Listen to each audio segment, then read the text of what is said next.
Boa noite, sejam todos bem-vindos à TN Live Business. No oferecimento da Uninasal, Potigás e Seturne, vamos falar hoje sobre o tema mobilidade urbana e a sua importância no desenvolvimento dos negócios e das cidades. Para falar sobre esse tema, temos hoje como convidado o Dr. Carlos Batinga, especialista em transporte público. Boa noite, Dr. Carlos, tudo bem?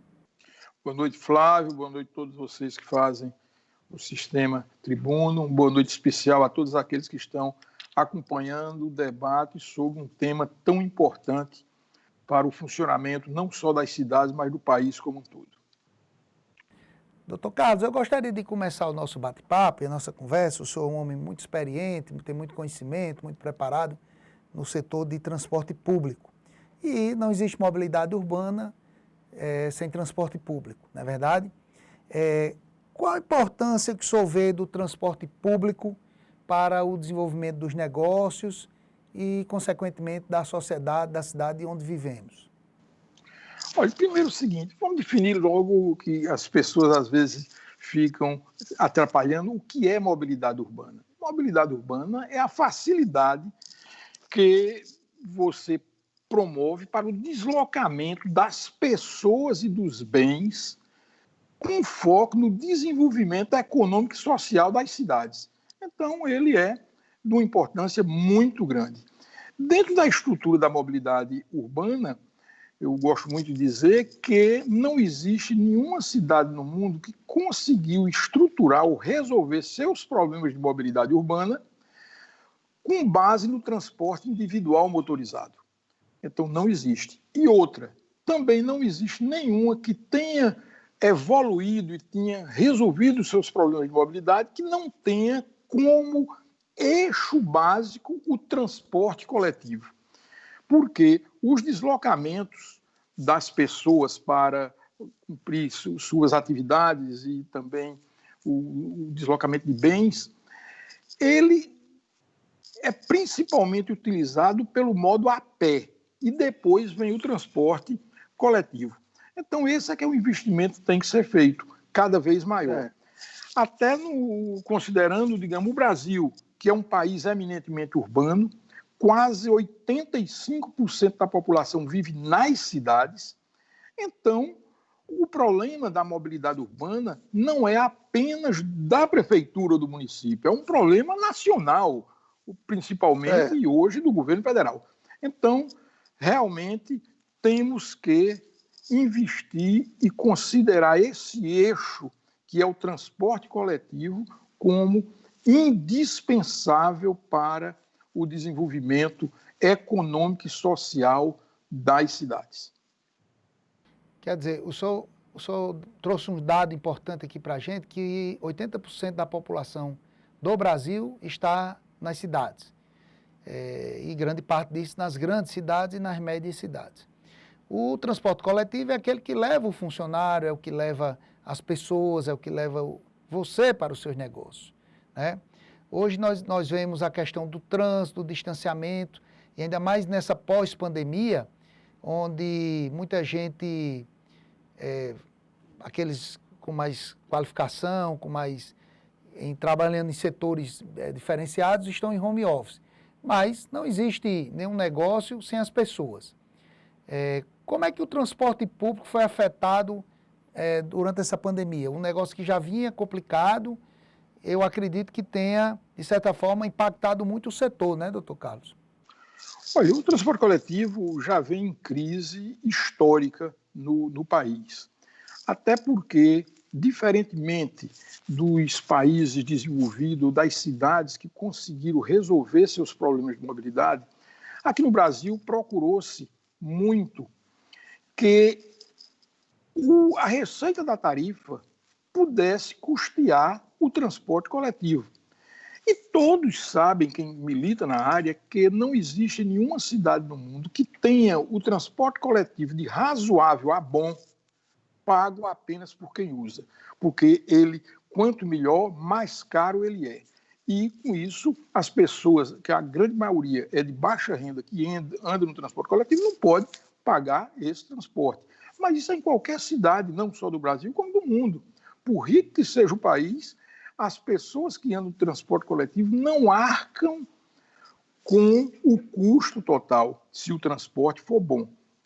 Então, e aqui no Brasil, desde principalmente da Constituição de 88, quando transferiu essa atribuição apenas para o município, o governo federal lavou as mãos com esse problema. Paralelamente, as cidades começaram a crescer, houve uma migração muito grande das pessoas do campo para as cidades, e hoje o país é urbano. Nós começamos a vivenciar um caos, já que o governo federal não desenvolveu uma política para o setor, e cada cidade começou a se virar como podia para ir tocando esse serviço. Quando tudo que interfere no serviço não diz respeito ao município, a exemplo da política energética, aí vem os preços dos combustíveis, etc. A política de pessoal, a forma de trabalhar, de pagar, também é tudo definido pelo governo federal. O próprio equipamento também definido por outras políticas. Então, o município sozinho não vai conseguir resolver. Este é um problema que tem que ser resolvido a nível nacional. E, ao longo do tempo, como não se foi tomando medidas nesse sentido, você foi caminhando para um desgaste cada vez maior. Ou seja, a tarifa crescendo e a qualidade do serviço caindo. Diminuindo. Exatamente.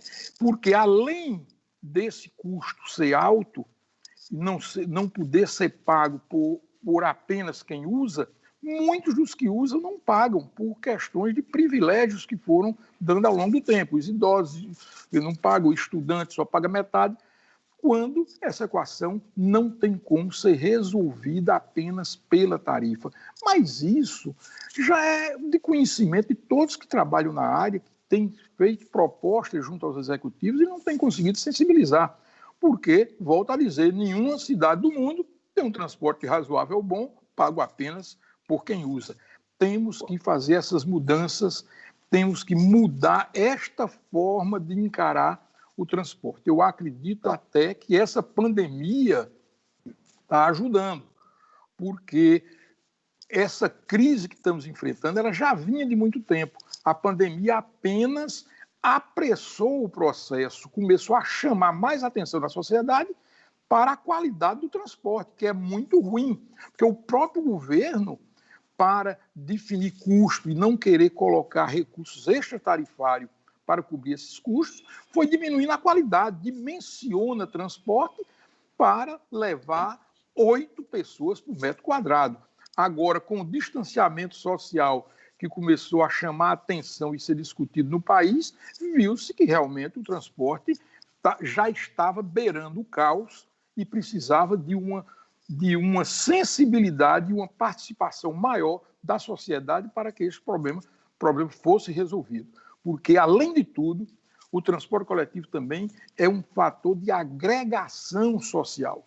Se você está com ele de baixa qualidade, vai cada vez mais afastando os que andam de ônibus, de transporte coletivo, de ônibus, em situações cada vez mais precárias, para uma elite que pode deixar de utilizar esse transporte.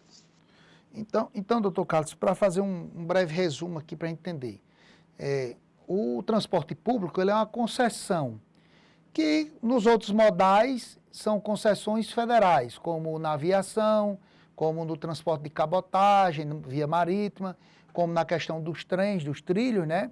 Eles são modais de concessões federais. O transporte rodoviário de passageiros ficou para os municípios. E com isso, cada município definiu sua política de tarifa, a questão da infraestrutura. E ao longo do tempo, esse serviço vem perdendo qualidade. Por quê? Porque os municípios não investem, o governo do estado federal não investem, e aí, consequentemente, o passageiro também não pode arcar sozinho com aquela tarifa. Então, se eu peguei bem o que o senhor relatou, o resumo é este. E aí, o que é que acontece? Você tendo um transporte público de qualidade ruim, isso afeta o seu funcionário que vai chegar, o trabalhador que vai chegar no seu negócio com 2 horas dentro de um transporte público, o cara já chega com desânimo, vai afetar também a questão de saúde da cidade, porque aí cada um vai querer comprar sua moto, vai querer comprar seu carro, e aí vai poluir, aí vai piorar o trânsito. É mais ou menos isso aí, doutor Carlos, ou eu estou equivocado? Não, é por aí, sem dúvida nenhuma. Porque quanto mais você piora o transporte coletivo, mais as pessoas que têm necessidade de se deslocar procuram outras formas. E volto a dizer também algumas informações, nenhuma cidade do mundo, já começou isso aí, não resolveu o problema de mobilidade através do transporte individual motorizado. Não cabe você se deslocar em veículos menores. O transporte coletivo é indispensável para o funcionamento da cidade. Agora, além disso, você tem o problema causado pelos veículos menores, que os veículos individuais, que é o seguinte: a parte de poluição, os engarrafamentos imensos, cada vez mais independentes, que você se desloca no ônibus ou no carro, gasta mais tempo no deslocamento, e com isso vai aumentando o custo do funcionamento das cidades. Você, em algumas cidades, já leva quase o mesmo tempo que passa trabalhando nos seus deslocamentos para o trabalho. Vou aqui fazer um paralelo.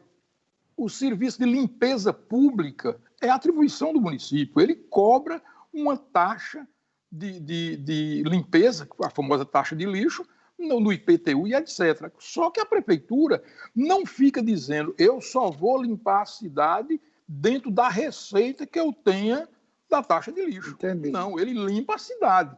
Vai ter um custo. O que pode ser pago com o que você arrecadou no IPTU, a taxa de lixo, tudo bem. O que não é completado pelo orçamento. Essa análise é que se trabalha para ser feita com transporte, como faz no mundo inteiro. Eu tenho que trabalhar, isso é que é o grande foco, num transporte coletivo de qualidade. Essa é que é a grande discussão. Historicamente, só discute tarifa de transporte e tentar ajustar a qualidade com essa tarifa, para ela cobrir tudo. Nós temos aqui discutir com a sociedade como um todo uma qualidade para esse transporte, que vem desde os equipamentos, aquilo que você está contratando de empresa privada, e a parte da prefeitura, que é dar as condições desse transporte funcionar melhor. As paradas de ônibus, as faixas exclusivas, os passeios para melhorar a acessibilidade das pessoas, é isso que tem que ser feito. A gente tem uma discussão maior na sociedade da qualidade. Nesta qualidade eu tenho um custo. E a partir daí vamos ver politicamente quanto é que o usuário vai pagar e quanto é que é extra-tarifário, vai ser pago pelo orçamento. O poder público vai fazer do jeito que é feito, de um exemplo municipal, que é exatamente com a limpeza pública. Uma parte é paga pelas taxas e a outra pelo dinheiro do orçamento. Uma coisa não amarra a outra. Eu tenho que definir qualidade e praticá-la. O custo você tem que trabalhar, porque isso é uma forma de você melhorar o funcionamento da cidade, não dando uma condição de desenvolvimento a essa cidade, com as pessoas se deslocando com menos tempo de viagem, poluindo menos a cidade, melhorando a qualidade de vida como um todo e todos usando o transporte coletivo, como ocorre nas cidades desenvolvidas do mundo inteiro.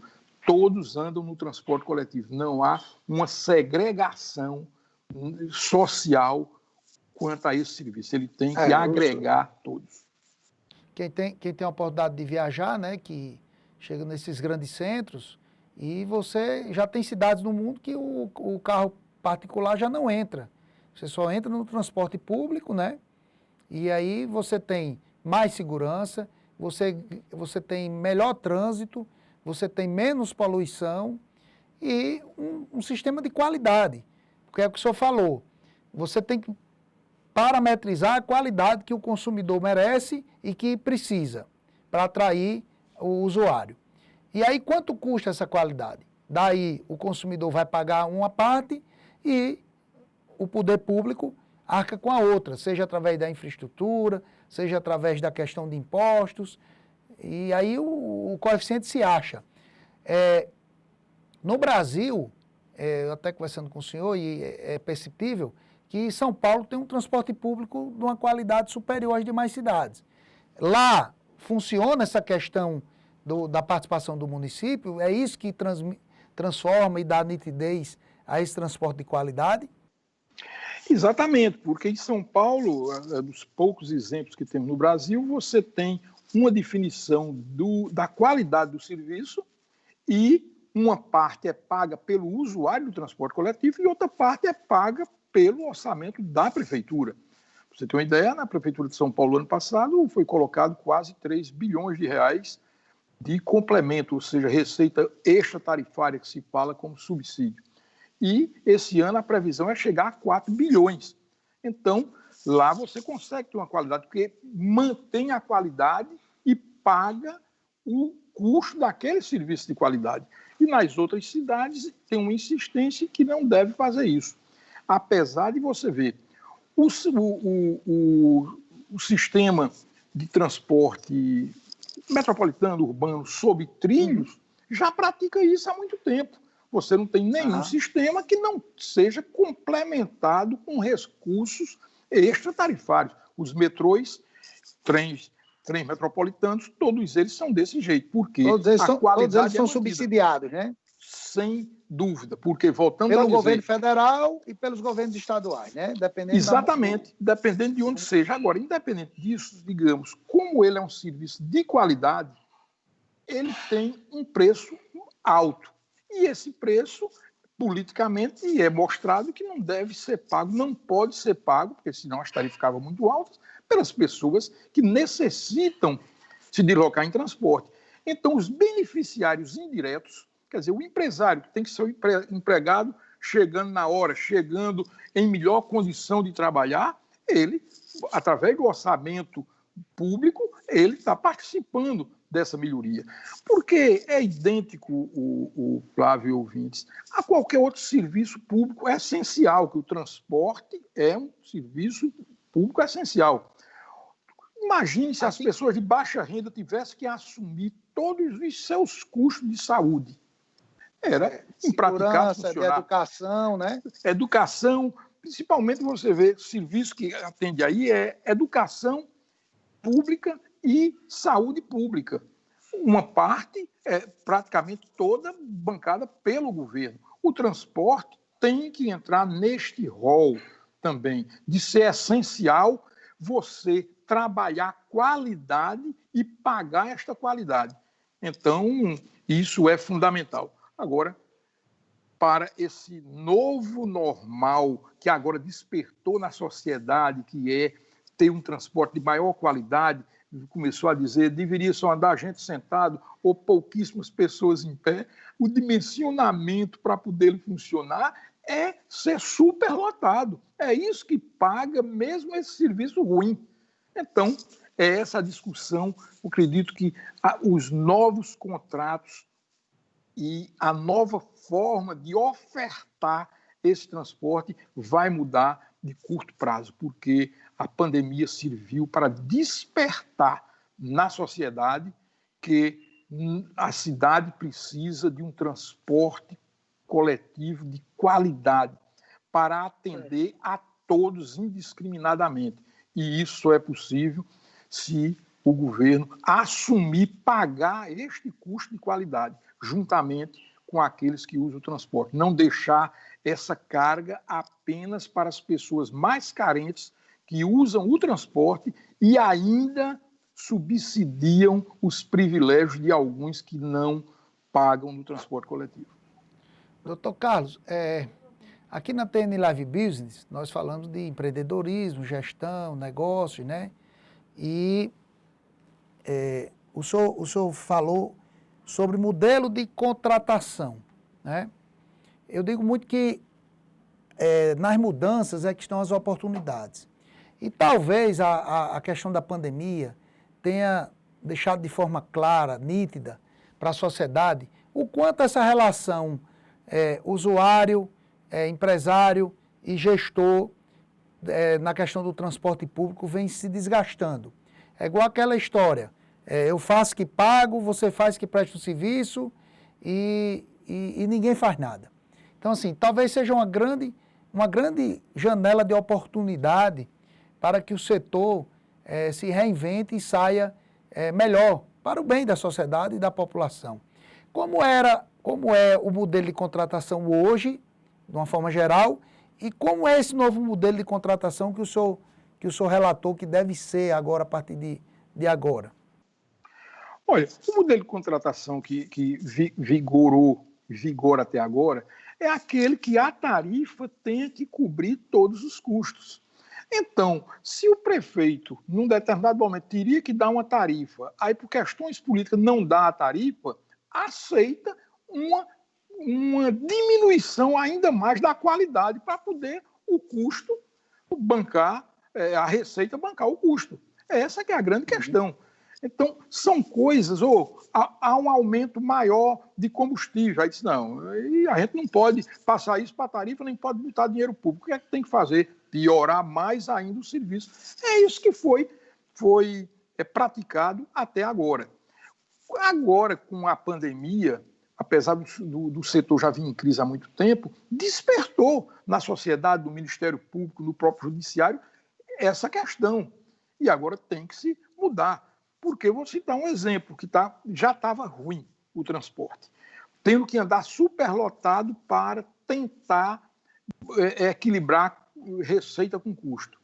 De repente, agora, o governo manda você voltar a frota toda. Ou seja, vou citar aqui um exemplo de Salvador.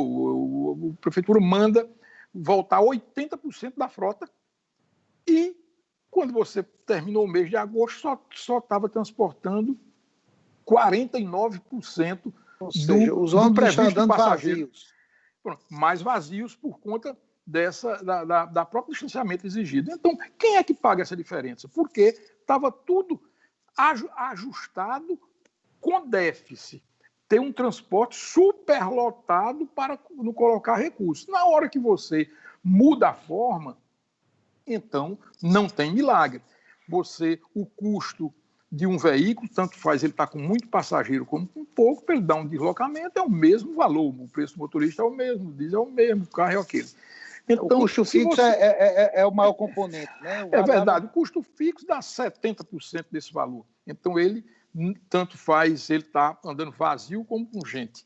E aí, resultado, na hora que você diz que ele tem que andar vazio, a conta que foi feita para chegar perto do receita e custo começa a ficar distante. Não tem milagre, não tem jeito. Isso agora está sendo perceptível pelas cidades. Agora, a dificuldade grande é porque cada cidade, como o governo federal afastou-se dessa discussão, não definiu uma política para o setor, cada cidade está tendo que resolver sua questão. E volto a dizer, nenhuma cidade sozinha, sem a ajuda do governo federal e estadual, consegue resolver seus problemas de mobilidade. Até porque, se o país é urbano, estavam discutindo, 85% da população vive na cidade, o país é urbano. Então, os problemas urbanos não podem ser atribuídos apenas ao município. É o país. O país é urbano. Então, essa que é a questão. Tem que se definir esta política. Sozinho o município não vai conseguir resolver. Do jeito que foi feito agora uma discussão para o marco regulatório do saneamento, que também é nas cidades, você tem que haver alguma coisa parecida para o transporte, porque ele é nas cidades, mas ele é fundamental, como dizia a própria definição de mobilidade urbana, para você prover o deslocamento das pessoas e dos bens. Então, você não pode pensar em desenvolvimento do país, já que a população é toda urbana, sem você ter uma mobilidade funcionando. Tem a parte da prefeitura, mas é fundamental, indispensável e principal a parte do governo federal formulando uma política e depois, nesta política, claro, uma política de custeio deste serviço, principalmente a parte operacional. Se eu quero qualidade, como ocorre no mundo inteiro, e que as pessoas necessitam, ele tem um custo. E esse custo tem que ser pago e o usuário comum não pode pagar. Nem aqui em Natal e nem em nenhuma cidade do mundo você tem o transporte de razoável a bom pago apenas por quem usa. Certo. Doutor Carlos, eu falo muito que para você ter as soluções, você precisa conhecer os problemas. Eu percebo que o setor conhece todos os problemas, né, de longas datas. E também enxerga como seria a solução. Existe algum grupo de trabalho, existe alguma coisa formatada para discutir isso a nível de Congresso Nacional, de governo federal e dos municípios? Eu sei que é muito difícil você, sei lá, juntar 1.000, 2.000, 3.000 municípios num objetivo só, né? Mas como é que está essa situação? Existe alguma perspectiva? Não existe, tem sempre essa discussão no Congresso. Agora, claro, o governo federal cada vez mais quer se afastar, deixar como se fosse um problema do município, mas existe as discussões no Congresso. E agora, recente, a nível de algumas instituições que militam na área, fizemos uma proposta para os candidatos e prefeitos que vão assumir em janeiro um desafio muito grande, que é exatamente pegar esta mudança de ciclo, esta crise na mobilidade urbana, que vai ter que ser enfrentada por todos os prefeitos, que sejam reeleitos ou os novos. Então, foi feito um grupo onde teve participação da ANTP, que coordenou, mas também da Anfávia, da FABUS, da NTU, do MDT, instituições que têm interesse nisso, da área da indústria, né, da própria operação, da área de fabricantes e de consultores, e se fez uma proposta para distribuir, onde define os eixos de discussão para que esse problema seja melhor absorvido pelas equipes municipais e, a partir daí, começar a trabalhar esse novo ciclo que nós estamos iniciando. Agora, com mudanças de contratos, mudanças de forma de licitar o serviço, mudanças no encarar a qualidade, na transparência total do setor e uma participação maior de quem usa. Essa é que realmente o usuário tem pouco participado disso. Ninguém sai procurando. Vem cá, transporte de qualidade, transporte bom, para você que está todo dia usando o transporte coletivo, como seria? E, a partir daí, formular essa proposta e esse preço ser pago pela sociedade como um todo, não apenas por aquele que é obrigado a andar de ônibus porque não tem outras alternativas. E, com isso, as cidades vão ficando cada vez mais inabitáveis, com engarrafamentos imensos, porque o espaço viário de nenhuma cidade comporta resolver os problemas utilizando o transporte de vida motorizado. Aqui em Natal, a gente ouve há muito tempo a questão da licitação, né? Isso vem de muitos anos.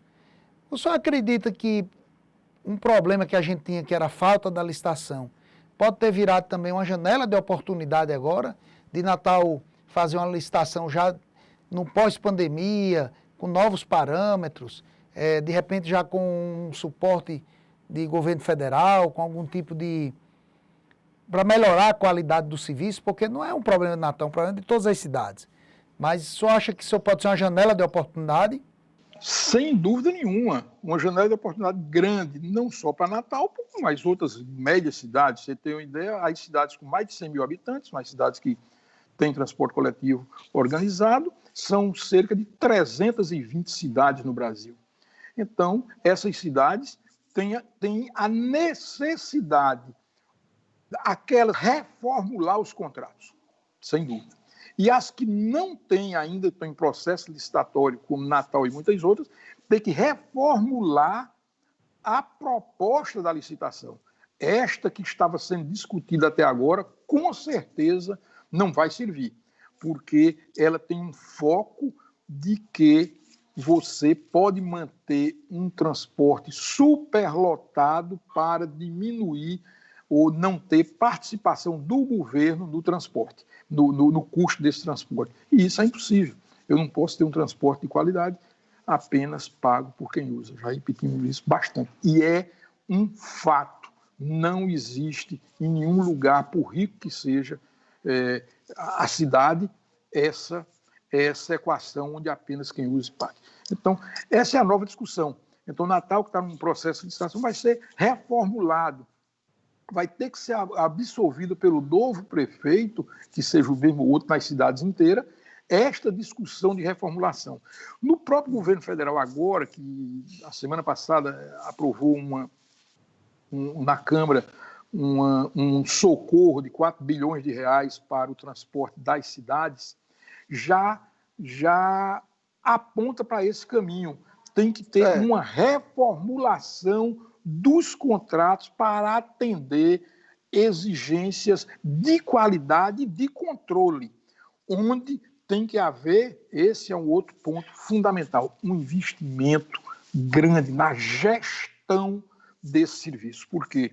Não adianta eu pensar em qualidade, o governo federal fazer essa política, se as prefeituras e os estados, no que se refere à metropolitana, não tiver estrutura de gerir esse processo, acompanhar, monitorar, fiscalizar e consertar. Porque não é estando na rua aplicando multa em quem fez alguma coisa errada que vai resolver. Você tem que monitorar e propor e fazer as modificações para ter esta qualidade, que tem a gestão pública, que é principal. Claro que a gestão privada tem que melhorar, mas essa é mais fácil, porque você pode contratar pessoas, importar e resolver. A parte pública é que tem que formar essas estruturas dentro de seus quadros, o que é um tempo maior que leva para isso. Mas na iniciativa privada você faz as intervenções, né? Exatamente. De forma mais rápida. E com isso, agora, com essa forma, Flávio, dá uma grande vantagem, porque se você faz essa reformulação e dá uma melhor garantia regulatória, você atrai mais pessoas para o setor. Você vê na área de trilho, já tem multinacionais e grandes empresas que vão. No transporte urbano, ninguém. Por quê? Porque não lhe dá garantia. Lhe cobra uma qualidade de serviço e tem um custo, mas não lhe garante pagar o custo. Então, na área privada, ninguém faz isso, nem transporte, nem nada. Você tem que ter garantia de seu negócio.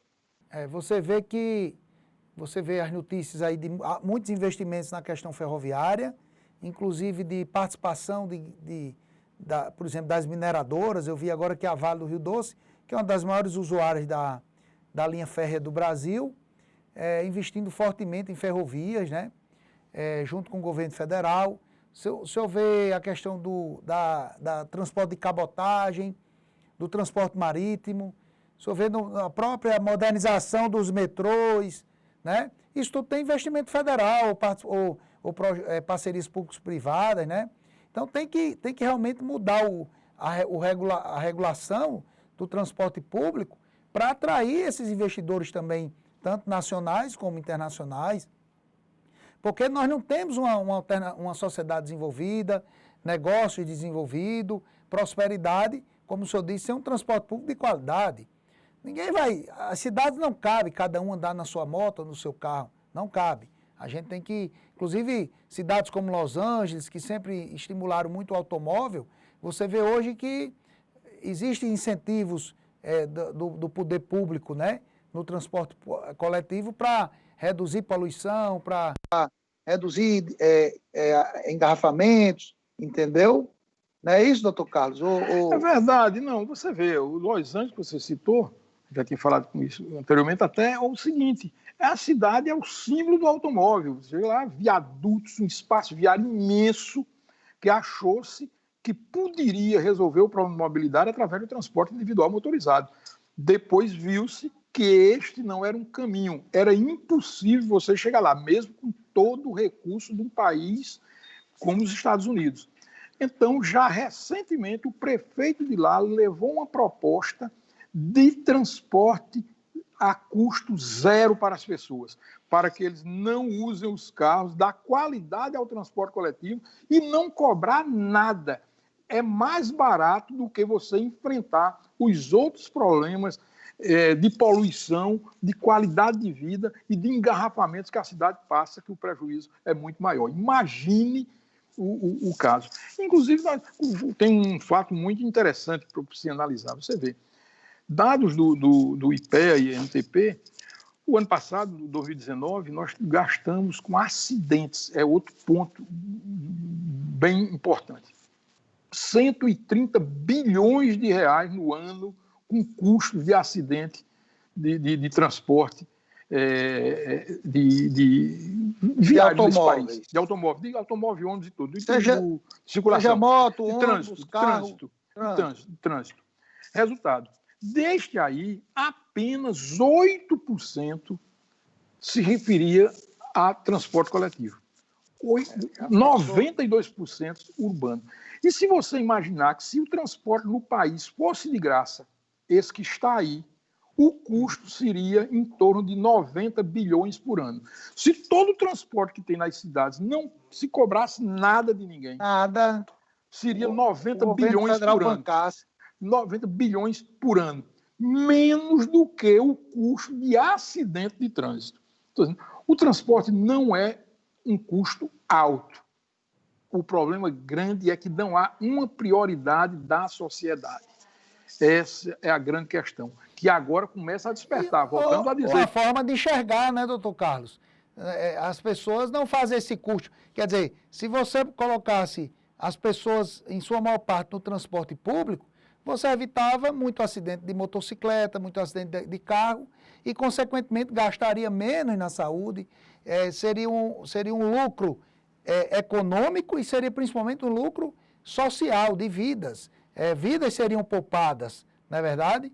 Vidas seriam poupadas. Exatamente. E outra coisa, fora a qualidade de vida das cidades. Você tem uma cidade com menos carro, menos poluição, as pessoas com menos estresse nos seus deslocamentos, e isso, sem dúvida nenhuma, é um custo muito benéfico para o desenvolvimento das cidades e do país. Eu gosto muito de repetir isso, porque nós estamos num país eminentemente urbano, inclusive a riqueza gerada aqui, porque você vê, em 2019, o agronegócio foi responsável por 21,4% do PIB. Então, é um grande negócio, ampliando, mas esse ano pode ser que chegue a 25% do PIB brasileiro. O resto está gerado pelas pessoas que vivem nas cidades e na região metropolitana. Então, a responsabilidade é muito grande. O governo tem que investir num transporte de qualidade. E se der segurança regulatória, os investimentos virão do jeito que chegaram nas ferrovias. Isso, do jeito que chegaram nos metrô, em todo, mesmo nesse setor, porque o governo ainda discrimina o deslocamento das pessoas de mais baixa renda nesse país. Isso tem que quebrar. É por isso que eu digo, a pandemia foi um catalisador disso, um revelador, porque as pessoas começaram a ver mais de perto o problema do transporte e que ele tem que ser resolvido, e sem ele você não tem desenvolvimento nas cidades. É o eixo básico. O transporte não motorizado, a pé, onde tem que se investir muito na melhoria das calçadas, das áreas de deslocamento das pessoas e na prioridade do transporte coletivo dentro do sistema viário. Não é possível nós mantermos essa situação e termos uma cidade que atraia investimentos, uma cidade que mostre que é possível se desenvolver. O senhor vê, vindo um pouco para o lado de gestão e empreendedorismo, o senhor vê fontes alternativas de empreender dentro do sistema de transporte público coletivo, seja em comunicação, seja em digitalização, agregar receita para o sistema, fontes inovadoras, formas inovadoras?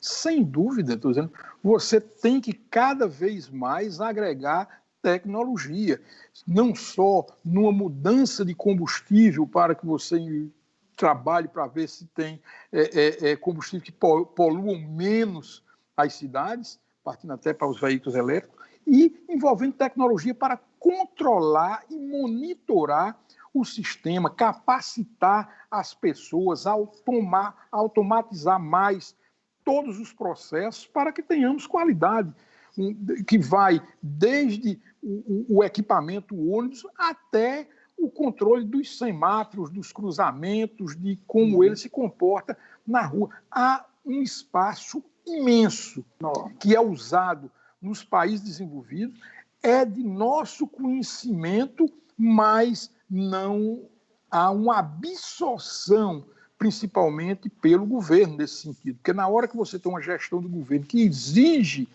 e faz essa gestão, aqueles que vão competir, desde que esteja a situação regulatória resolvida, também tem que estar com a mesma situação do governo. Ele é quem puxa essa qualidade de gestão. Então, é fundamental, porque muitas vezes o governo exige das empresas privadas que vão lhe prestar serviço e não tem a mínima condição, competência, capacidade de fazer os monitoramentos e a gestão desse processo. Tem que haver um investimento muito grande, sem dúvida nenhuma, na estrutura de gestão dos dois lados, principalmente na pública, que é quem vai traçar essa regulação do processo, e dos que vão prestar esse serviço. Doutor Carlos, o tempo passa muito rápido, a conversa está sendo muito boa, acho que está esclarecendo muitos pontos para os nossos ouvintes, telespectadores, mas a gente chegou aí já no encaminhamento final. Eu realmente quero agradecer ao senhor por essa explicação, por essa visão, como é importante um transporte público de qualidade para a geração de emprego, para o desenvolvimento das pessoas, para o desenvolvimento dos negócios, né? Então, eu queria deixar um tempo final aí para o senhor fazer seu encerramento e para o nosso pessoal que está nos assistindo através da TV Tribuna, da Jovem Pan News, no TN Live Business. Não, só repetir o seguinte, que estamos disponibilizando através da NTP e de outras entidades que participaram, uma proposta e sugestões para os novos prefeitos, para você formular esta política. E que a sociedade como um todo cobre de seus representantes na Câmara, quer seja municipal e federal, do Congresso, e dos executivos, para dar prioridade ao transporte coletivo, para vir na máxima de que o transporte coletivo de qualidade é necessário para o desenvolvimento das cidades e do país. E transporte de qualidade tem que atrair toda a sociedade para utilizá-lo. Isso é que é desenvolvimento. É impossível você atender às necessidades de uma cidade utilizando o transporte individual motorizado. Está provado em todo canto, você citou, e conversamos até sobre o caso de Los Angeles, e Brasília foi outro exemplo, que fizeram a cidade para não precisar de transporte coletivo e virou um dos grandes engarrafamentos, um monte de semáforo que tem nesse país. Então, temos que investir no transporte não motorizado, principalmente o a pé, melhorando os passeios nas calçadas, e no transporte coletivo. É o eixo de sustentação para o desenvolvimento das cidades. Ou temos ele, ou não temos desenvolvimento. Isto é um fato, e eu acredito que a pandemia despertou isso na sociedade, despertou no Ministério Público, que temos que nos unir para prestar um serviço de qualidade. O preço é consequência, e vamos politicamente definir o que deve ser pago por quem usa e o que tem que ser assumido pelo restante da sociedade através dos orçamentos públicos das 3 esferas de governo. Tá bom.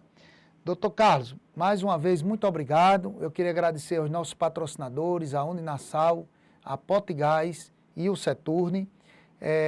Agradecer a você, telespectador e ouvinte.